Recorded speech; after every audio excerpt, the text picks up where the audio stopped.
xRhythms. As you saw in part 1, we are talking to Noah Halloran and we're giving away 3 copies of his book. So head over to our Instagram or wait till the end of this video so you can get more information about how you can enter the giveaway. But for now, let's get back into the interview.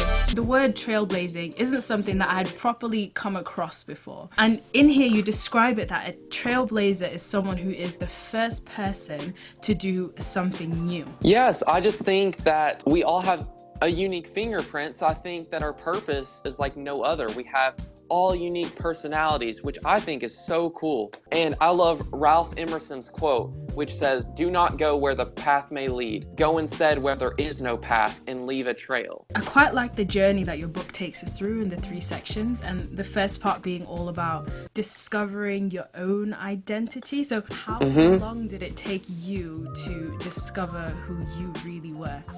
It's been an ongoing process. I can't say a specific time. Life is a lot about trial and error and just finding what works for you. And I am a big advocate. I wasn't saying in the book, like, these things work for me.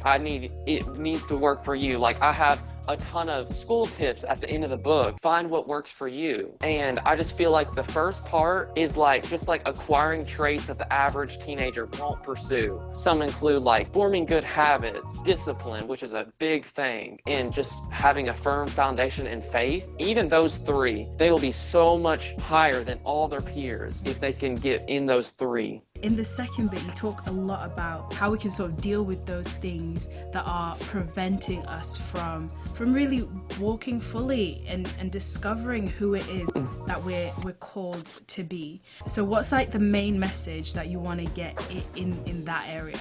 I feel like you are capable of so much, and there's just these few things that can hold you back, like finding the wrong influences, addiction, comparison, which is a huge thing, comparison, managing your time wrong. And I just feel like if we can get those problems, then you are completely unstoppable, and any obstacle should fear you, not you should fear any obstacle. I love that, and that is so true. And so the third part then of your book is the land, and you say it's land into your destiny. Can you just tell us a bit about what that was like for you, your landing process? I just feel like the land is just the part about walking it out. I know in my personal life that no one has arrived and that we're all on a continuous journey. And I just am the first one to say in my book, like, I'm not perfect, and many of the issues that I talked about in the book, I'm still working on. But that's completely okay, because we're all going from glory to glory to glory, just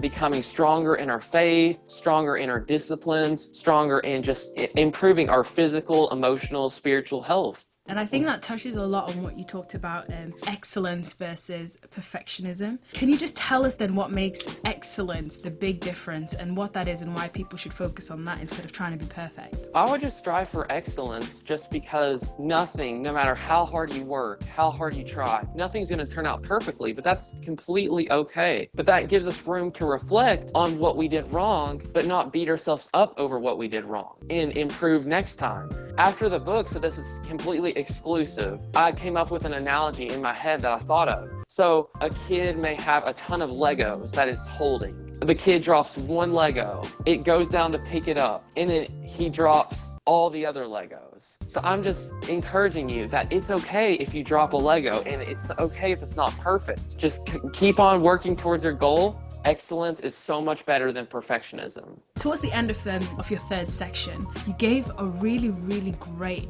interesting quote. I can't remember who it was from, but it's just the idea of someone who wants to change the world. Yes. To change the world, it really breaks down to learning to changing yourself first. Can you tell us a bit about that? Well, I just thought that was super cool, especially with just so much conflict in just America right now with politics. I feel like we are so divided more than ever. I've had to kind of take a break from Twitter for the past week just because it can get really toxic. But anyways, I just think it's so cool. Even the Bible instructs us to do this, that it's okay. You don't have to try to change the world. It's so much easier to just change yourself, and then the impact will diffuse out, contagious diffusion out. I think that's what we need to focus on instead of just trying to do crazy changes, looking at ourselves in our own life. That is so good, and it's such a great quote. So yeah, you can get this on Amazon, but we'll put our links and stuff for it down below. And thank you so much, Noah, for speaking to us today. Yes, thank you so much for having me. Giveaway time! So here is how you could win a copy of Noah's book for yourself and for 2 of your friends. All you have to do is go to this Instagram post here, like the post and tag the 2 friends that you want to give the book to. Follow us and follow Noah for updates. Good luck!